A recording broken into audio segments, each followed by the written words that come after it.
agonizing to see all your shining young faces on this auspicious day. I am Dr. Volumnia Gall, your humble head game maker in charge of the War Department and all its affiliated concerns. I am honored to introduce to you the creator of the Hunger Games themselves, Dean Casca Highbottom. I have summoned you all here today for the 10th annual reaping ceremony, in which we choose 2 children from each district, throw into the capital arena to fight to the death in the Hunger Games.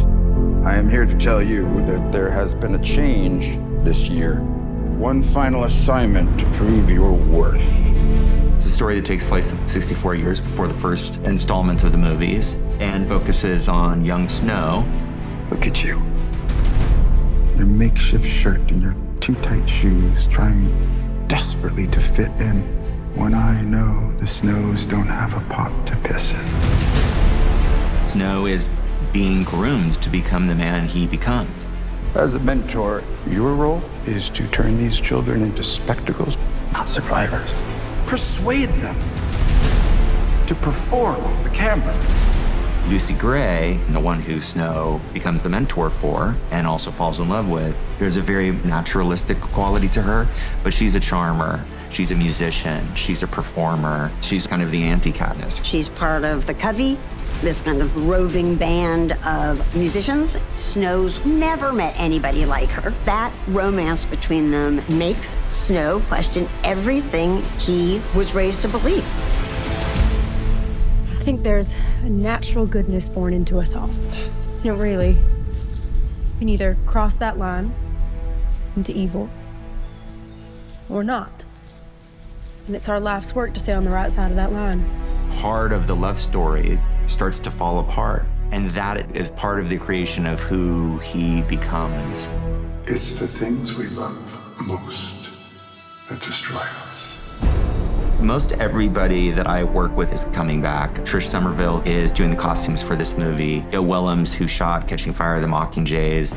The one new person that I'm really excited about is Uli Hanisch, who's the production designer. We talked about the sort of look and the feel of the movie. The visuals of this movie will be very different than Mockingjay, but there's real consistency in terms of the Capitol architecture. We get to sort of reinvent the world of Panem, to sort of deconstruct what the games are that we're sort of used to and go back in time. It wasn't until I read it that I saw how much music was actually in here. And we met with Dave Cobb. He's a fantastic songwriter and producer. It's going to be fun to take all this history of British Isles music and Southern music and mash it all together in this dystopian way in this future. James Newton Howard. It's my 4th Hunger Games film with him. The musical opportunity is great.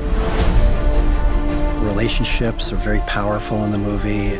The good and the bad are very clearly laid out. For James and I, it was really fun to explore a new sound for the Hunger Games. Sometimes it's foot stomping and rousing, and sometimes it's haunting, mysterious, and a lot of that is based on the kind of period of the movie itself. But there's going to be some familiar elements as well. Hanging Tree is back in a completely different iteration and treatment. Here, we get to see Lucy Gray coming up with it for the first time.